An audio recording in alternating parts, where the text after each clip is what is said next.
Hey everybody, welcome back to the American Songster Radio Show. This is your host, Dom Flemons, the American Songster, and I'm here with my co-host, Vania Kinard. And if you're just tuning in, we've been playing some music that was produced by Ted Hutt, and now we're going to invite him onto the show to talk about the making of Traveling Wildfire and his career in music and in roots music. Hey Ted, it's Dom and Vania on the line. Welcome to the American Songster Radio Show. Well, it's a pleasure to be here. Thank you.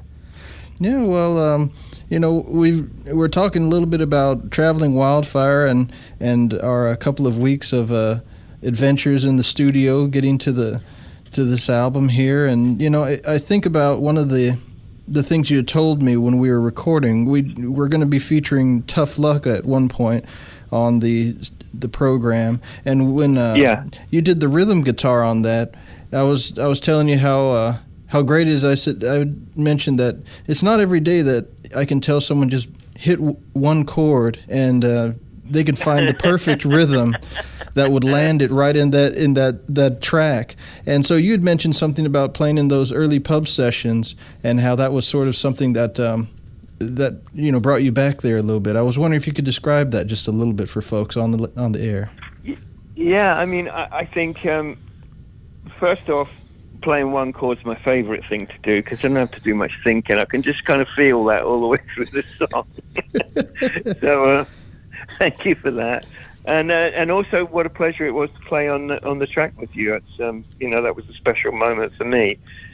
And I think I was having some thoughts about this. The sort of early days of pub sessions and pub rock and stuff like that, and how that sort of shaped what was interesting to me and finding a root in music. And I think one of the things that was it was always very interesting to me was how that pub rock movement, which was primarily sort of an early 70s thing in England, sort of incorporated so many different sounds and styles from so many different places, and I think that the thing about one of the interesting things about coming from England was that you got sort of exposed to so many different types of music from different places, and then that sort of led me to the point of looking for the root in that, which was when I started to look into more Celtic stuff. And then that was when we started to put together bands to play stuff which was primarily music that was coming over from Ireland and from Scotland. And those rhythms, it was so much about rhythms. It was like you're finding that pulse that makes everybody move, and interesting sort of elements of that and why that happens and why certain rhythms and feels appeal to people and sort of connect with people in a way that's kind of unexplainable. It's sort of like the ghosts of the past coming back at you from different musical rhythms and melodies. I kind of went a bit long-winded there, but I think I was sort of getting round to the point of what we were talking about there. Oh yeah, totally. Well, hey Ted, I wanted to just... Hey Vanya, how you doing? Oh, I'm doing pretty well. I just wanted to sort of jump in on the conversation and talk to you a little bit about your early influences. Was there an album or a specific song that you heard that really changed your life and caused you to want to get into playing music? Playing music. I think, that's an interesting one, and I think that's a continual thing. I think, I wouldn't say there was one particular record, because I think there's a lot of them. I think, and I think still to this day, I think that's a sort of continual update. It's like every now and then for me anyway, I'll hear something and it just jogs you back into your spirit again. It's, I think, you grow up with the early, I guess, I was drawn to that, going back to that pub rock thing. I think I was drawn to things that were primarily very rhythm based. I think sort of early, T-Rex records, or, obviously the Clash, the Sex Pistols and things like that I grew up with. But underneath that was like this sort of roots and rhythm thing that I think was appealing to me, even through those sort of politically charged records that I really enjoyed. I think there was always that sort of coupling of like, yeah, it has to. I like the spirit and the fire of the message, but I also like the message being carried in on this sort of pulse or rhythm, the thing that sort of it connects to you in two ways. It's sort of emotionally connecting to you, and then it's mentally connecting to you as well. Yeah, absolutely. Well, when we had a chance to hang out in the studio, one of the songs from Traveling Wildfire that you had mentioned really connected to you was Nobody Wrote It Down. And it would be great to just hear a little bit about how you sort of put that together with Dom, and then what aspects of it really inspired you. I think, again, sort of multiple aspects of it really inspired me. The story is very powerful, and and hearing Dom tell the story, that's incredibly moving to me. The historic elements. I think one of the other things that's sort of fascinating to me too was sort of Dom's approach with the rhythm stuff. I think with this one we pulled out the big marching bass drum, if I'm not mistaken. Oh yes. Where we were at the studio, there's a really cool old, I think it's like old 1920s marching bass drum, and Dom had this great way of sort of using different aspects of the drum to create the rhythm. So you've got the big low thump of the skin, but also the cross rhythms on the top with the sticks and the clicks, and building rhythms. I think that's how we built that track. Was initially Dom went out there and played this sort of cool marching rhythm, and then we laid everything on top of that. So it's got this sort of pulse underneath it. That was really fun to put together, and it was really fun to watch. You pull that together, Dom, and obviously too. Not every day I get to see somebody play bones and all these different music, different instruments that Dom's mastered. It's a fascinating experience. Oh yeah, well that was one of the things when you mentioned that we would put together different beats and rhythms, and then you were able to get a marching bass drum. I was just so happy, because that goes back to my earliest days in being in the marching band, and I always loved polyrhythm and all of those sort of things. And so it was great to be able to lay down a solid rhythm track, and then to be able to build on top of it. And especially with Nobody Wrote It Down, we were able to take it to so many places where we were using. It creates. I'm sorry, I'm jumping over you. I'm excited. But I mean, it creates so. It's sort of multifaceted, isn't it? It's I think that's so fun when you can watch something come together where, as you just said, for people like yourself, where you get an inspiration from something that's an early part of your creating music, the drum and the marching drum, and it just happens to be on hand, which is fantastic too, because these things sort of unfold in front of us. But being able to pull from all these different aspects of your life and experiences and sort of collecting all those things into one piece of music, for me, I feel like makes that piece of music exceptionally charged. It really has an emotive power to it. Yeah, and especially with I'm sorry. I was going to say, I think we brought in Matt. Did we bring Matt in on that one, Matt Pinn? Yeah, we brought Matt Pinn on that one with right in the middle section, I believe, with that great steel. Yeah. Yeah, well, tell me a little bit about how Matt Pinn got into the album, because of course his pedal steel sound is very prominent on the record, and on Slow Dance with You and Dark Beauty also, and Nobody Wrote It Down. How is it that you got to know Matt Pinn, and how did you know he would be the right guy for the job? Well, interestingly enough, I think Matt Pinn I know briefly from Boston. I think there was a session that I was working on in Boston, and Matt was in on that, and then we sort of reconnected moved out to California, and he really took a stride with the pedal steel. He sort of just set his mind on this was the instrument that he was going to focus on, and I think he's just become like a phenomenal pedal steel player. And I think one of the things I like about Matt is that because I think he has quite a broad musical taste and background, I think he brings elements to it which are quite unique, and I think one of the things I've done several sessions with him, and he's able to sort of paint like a soundscape, with reverbs and sort of like it's not typical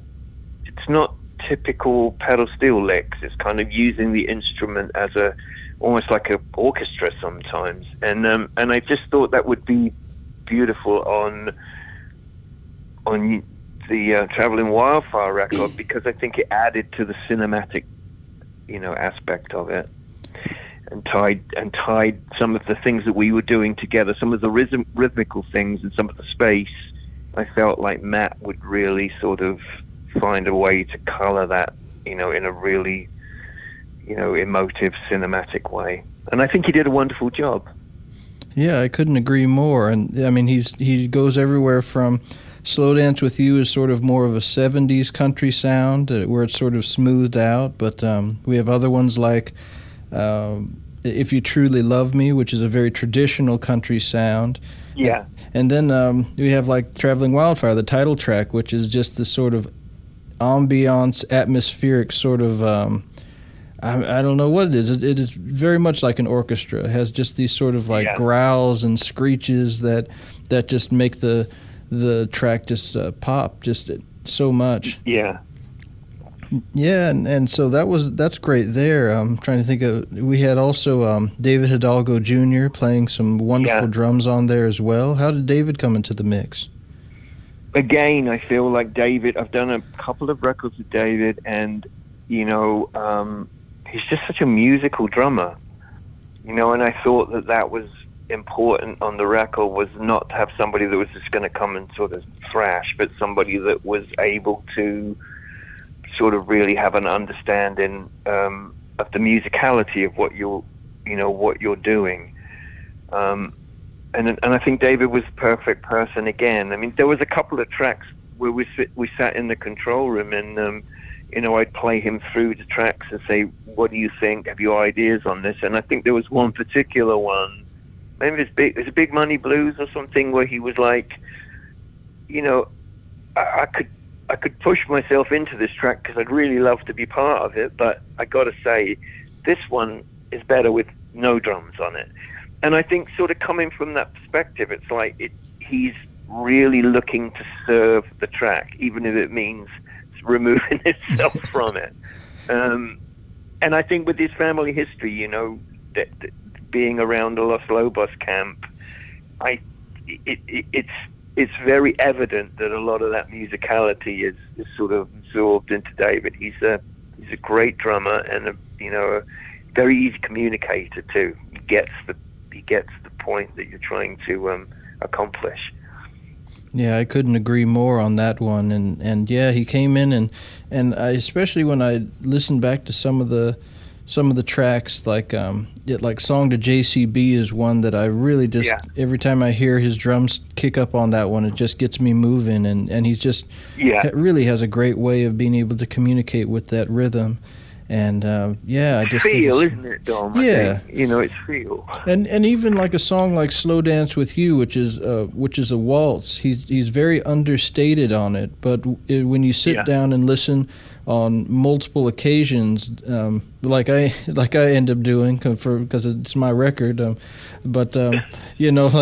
just listening on multiple occasions, it's been really amazing. Now that I've had some space away from the sessions themselves, how wonderful and how poignant each of his drum parts are on the cuts. Yeah. It's just wonderful. Absolutely. It's funny, a funny event. I think working with David was, I think we were routining one of the songs, and I was just sitting there in front of the drums, and as we were playing through, I noticed that maybe there was a a pre-chorus section where maybe the kick drum pattern could be slightly different or whatever. And I got up and I walked towards David, and I'm like, in the pre-chorus, and he goes, before I even finished the sentence, he's like, I got it. And I'm like, well, what? And he goes, I know what you mean. I know what you're going to say. I'm like, what? Okay. And we play it again, and yes, he absolutely changed the part and adapted it and made it exactly the way that you would expect it to be. Yeah, he's kind of, connecting on another level there. Absolutely. And then, of course, the next person is Mark Orell, who did some wonderful organ parts. Maybe if you could tell people a little bit about this little pump organ. The organ. Yeah, the Bill Brothers 1890s folding pump organ, which is yeah. How did that one come into the studio? You remember the name of it? Ryan, our engineer, our great engineer Ryan, who I've made many records with. He also is a thrift shopper. He goes out and somehow he manages to find all these cool old instruments, and I never do. I go thrift shopping and I find nothing. But he found this. What's it called, Dom? Billings? It's the Billborn Brothers folding pump organ. And this thing is like, if you can imagine, a gigantic suitcase that folds out to become its own small pump organ. And it requires no electricity, and it just plays great. And we have it on a couple of the tracks. You got to pedal it, though. Yeah, you have to. It's got two great big pedals on it. Yeah, I got winded on it. I got winded on it a couple of times and made no sounds. But Mark did a fantastic job with it. He did, yeah. I think the sort of more. I think the organ was actually designed for. Was it designed to go to battles or something, where they would sort of sing the hymns before they? Yeah, when that what it was for? Yeah, when I was researching it, it was developed so that the troops could play hymns on the battlefield during the First World War. And so it's a beautiful sounding instrument, and haunting, just the right amount out of tune. Yeah, yes, and I think the combination of that and the plate reverb, I just think that's such a wonderful sound, because it's you're getting this like roar out of this thing, but yet it's totally organic. There's not a piece of electricity in there. And then sort of passing that through the plate, which is, for anyone that doesn't know, is basically a huge piece of sheet metal where you send the sound in one end and then you pick it up at the other end, and it just adds this really sort of rich reverb to it. Yes, Mark played that on was Cold Inside. What else? On Traveling Wildfire too, right? On that one. On the actual title track, yeah. And We Are Almost Down to the Shore as well. Yes, that was another one. That was beautiful, yes. And Mark's kind of a genius, He's like yourself, Dom. He's able to pick sort of anything up and turn his hand to make a tune come out of it, Yeah, it was wonderful to get in the studio with him, and then just to see him work his magic on everything there. I think it was wonderful to get him into the mix, and then of course the LaShawn Haley was another person, another wonderful voice in the mix there. And tell me a little bit about LaShawn and how she came to the sessions. Well, LaShawn is singing with a band that I did a couple of records with called Dust Bowl Revival.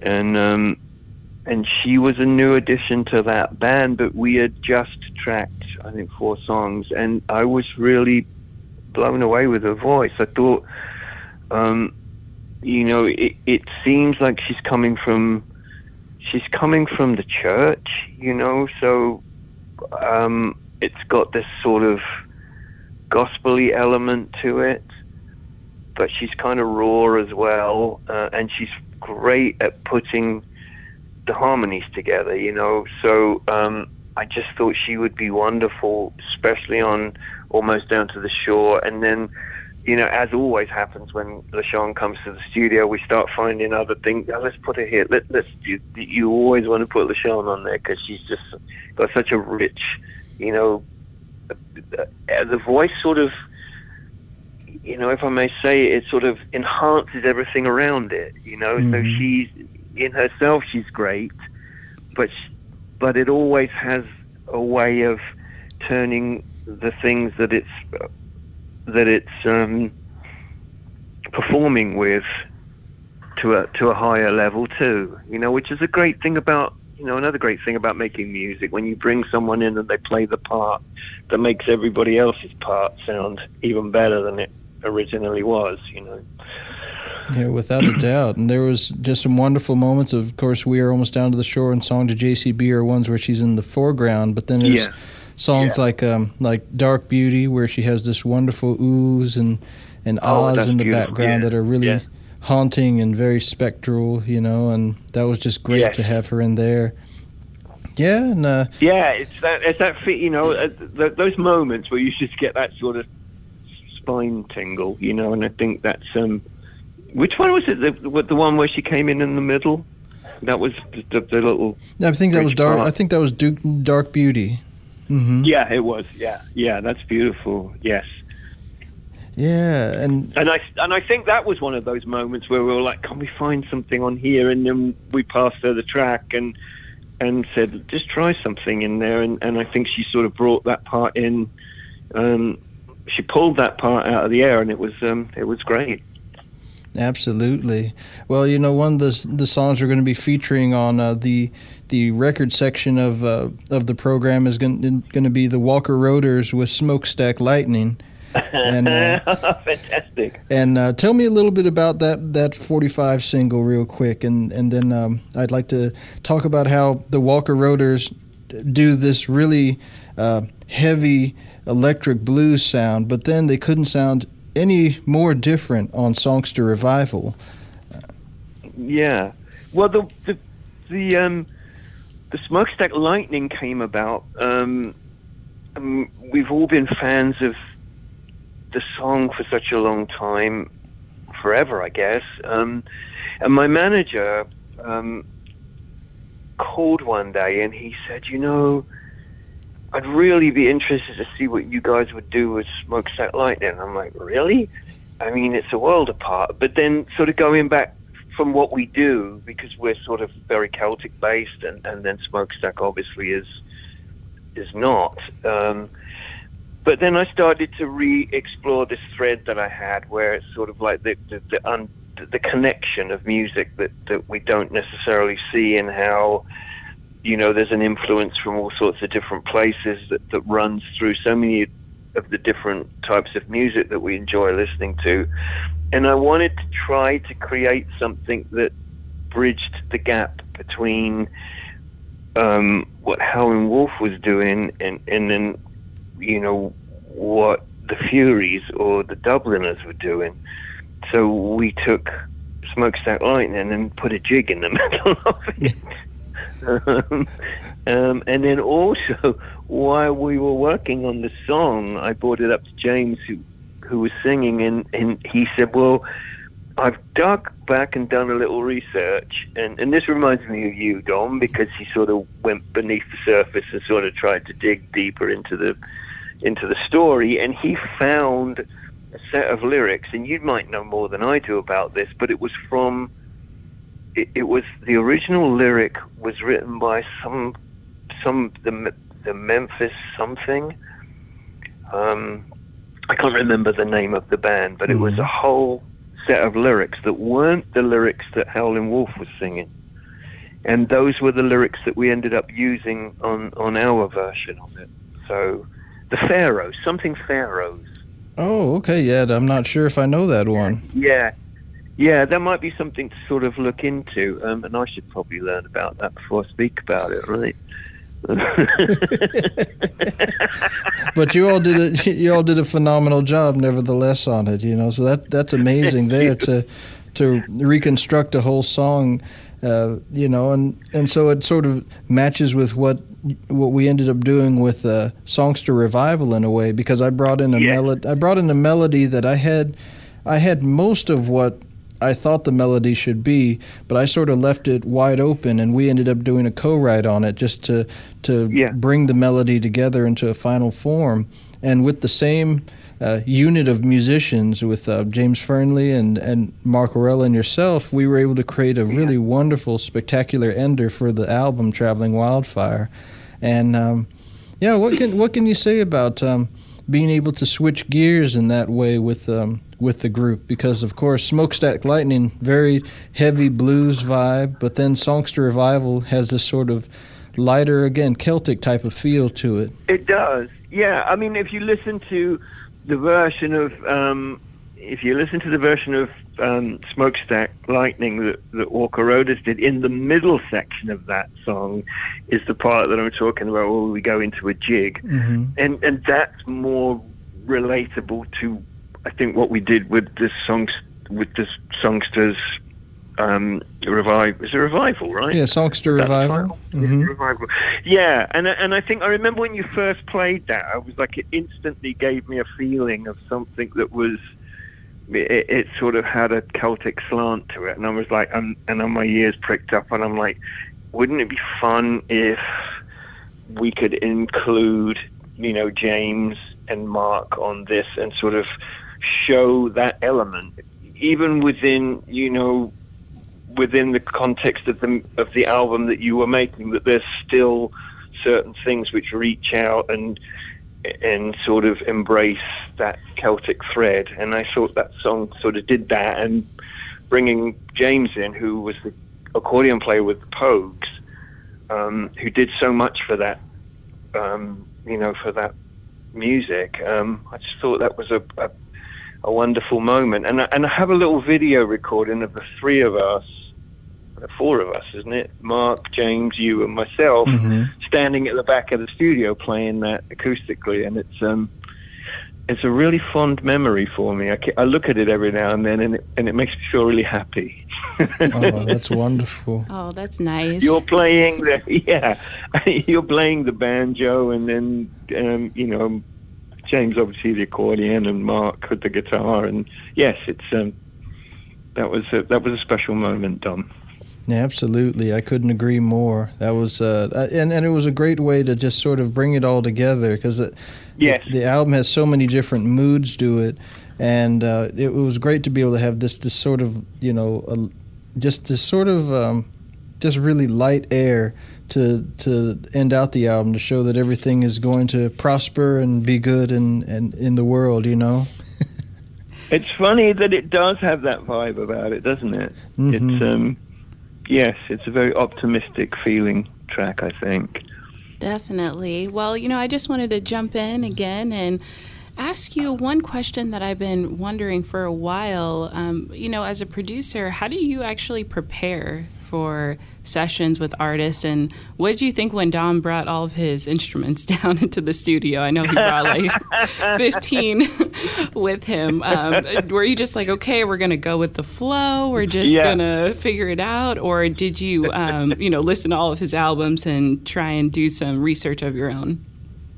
Well, I mean, I'd been a fan of Dom's from afar for a while, because I knew of Dom because I worked with a band called Old Crow Medicine Show, and there was, I think you guys were in a similar orbit there. So I'd been drawn into Dom's stuff at that point. And as far as all the instruments, I was like, this is going to be fun. He's got a lot of stuff here. Yes. And I think that, each record is very different, and I think with Dom's record it was about sort of allowing stuff to unfold and not, I think the thing that was always interesting to me was that where's Dom's voice in this? Dom is like this vast knowledge. He's like I don't think anyone would disagree with me. He's like a musical encyclopedia. He sort of knows.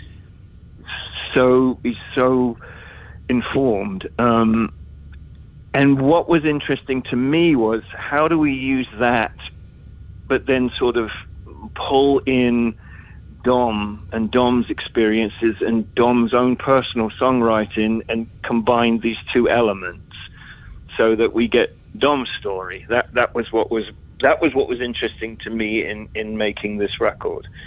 And I think going back to the Nobody Wrote It Down song, I think again, these are the moments where musically it has a lot of the elements of the things that the informed side of Dom brings, but it also has the story element that, so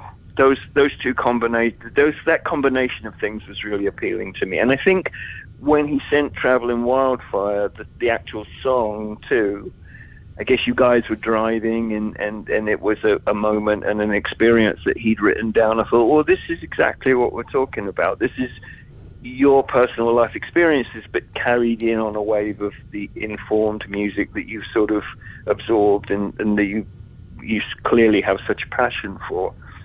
And I think from that point, it was just about letting things unfold. Let's go the way that it takes us. Yeah. And steer it. Absolutely. Well, when I was talking with Dom about sort of how he wanted to approach everything, he was just like, you know what, I'm going to trust Ted with all my original songs. This is sort of the first time where I'm letting someone else really take the lead. And he was just really excited because he trusted your vision and he knew that you would be able to create a really beautiful thread throughout everything. So I just remember it being an amazing experience, being back out in LA where I was born and raised. So it was really cool to just be able to hang out there as well and also get a chance to meet your family. What's it been like with the 3 kids, hanging out with them in the studio? Yeah.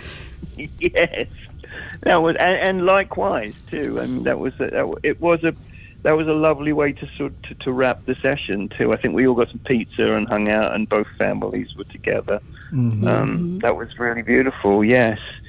And thank you, Dom. Thank you for trusting me with that. I know that when people do that, that's a big move because when we live our music, it's really important to us, and to allow somebody else in and to sort of allow me to take the lead on certain things, I know is no small feat. So I appreciate that. Yes, it was a high point for me. It was a really great experience making that record. Yeah, absolutely. And man, it was and just hearing it back, I was just listening back to it yesterday, just preparing for our interview, and it surprises me, which again is a hard thing to do when you kind of, as you mentioned with being informed, a lot of times the information, so it's, you look for surprises every once in a while, and so it still is a record that surprises me in a whole bunch of different ways, and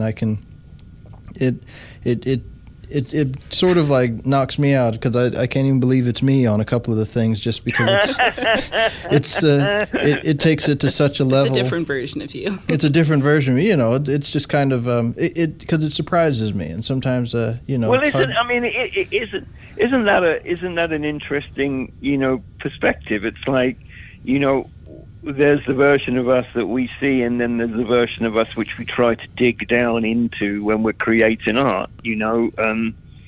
As you say, it's like it's a wonderful moment when you can do something that reaches into a part of you that you maybe haven't expressed before. And I don't know if I'm getting too deep on it, but I think those are the moments where you sort of create something where you even surprise yourself. Those moments where you do something and go, did I do that? Wow. Yeah. I think that's the mark of something very special. Well, absolutely, and that was part of the beauty in working with you. People all the time ask me, well, what did Ted do in producing the album? I said, well, he did everything. He made sure that it was the absolute best album and the best project that it could possibly be. And I really thank you for being able to do that, Ted. And yeah, it's just wonderful. Well, thank you, Dom. That's you just made my day. Thank you. Well, I have to give you one funny story, Ted, to make your day another time. I just remember there was one moment when we were in the studio and I was running around with Cheyenne and your two sons, and one of them goes to Cheyenne. He's like, Cheyenne, when you play the piano, you can become the piano. So they were having a moment backstage in the studio talking about how fun it is to... Was that Ilo? It was. My middle son? Yes, it was. He comes up with things like that, and I'm like, wow, okay. Yeah. It's like, okay, yeah, when you play the piano, you become the piano. I'm going to use that one in the future. And by the way... They still have the painted dinosaur that Cheyenne gave them for their little gift. They have it in their on the shelf in their bedroom. Yeah. Oh, that's awesome. Oh, that's wonderful. Nice. Well, hopefully we'll get a chance to see you again in LA or somewhere down the road. And absolutely. Yes, I would love that. Awesome. Well, thank you again. Are you guys traveling? You're traveling a lot right now, touring the record still, I guess, yeah? Yeah, still touring the record quite a bit. I just finished up about 5 months of traveling these past few months, so I'm just come to the end of that for the minute. So I've got a little bit of time off, but not all the time off, because of course we're here in the studio, still working. Yeah.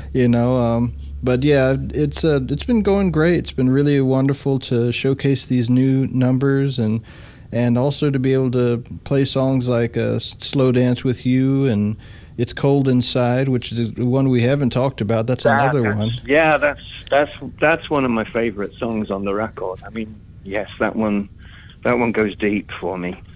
Yeah, and then. Yeah, so it's been fun to just get these tunes out there and just show a different side to people. So it's been a lot of great response so far. But yeah, it looks like though the buzzer's going off, and it seems like we've run out of time for our conversation with you, Ted. But it's been wonderful to have you on American Songster Radio. Well, thank you so much, guys. It's lovely to talk to you. I look forward to seeing you in person soon. And yes, thank you. Awesome. Well, thank you again. And everyone go check out the record. Thank you all for listening to American Songster Radio Season 4. We have more music coming up on the next episodes, and we'll get a chance to hear songs from my new album, Traveling Wildfire, which is coming out on Smithsonian Folkways, March 24th. Until then, you can stream all the episodes online at WSMradio.com, and you can listen to the full-length episodes on Spotify and Apple Podcasts, so don't forget to stay connected.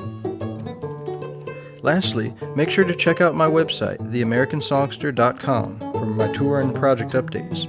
Don't forget to follow me at Dom Flemons on Instagram, Twitter, Facebook, and all of your favorite streaming platforms. You can subscribe to my YouTube channel, follow my Spotify playlists, order merch from my online store, and send me an email with all your comments and questions to theamericansongster@gmail.com. Plus, be sure to like, share, comment, and subscribe to WSM Radio so you can get more updates on the next episode. Well, thanks again, folks. You've been listening to Season 4 of American Songster Radio Show on 650 AM WSM in Nashville, Tennessee. Catch you all next time. I'm Dom Flemons, the American Songster.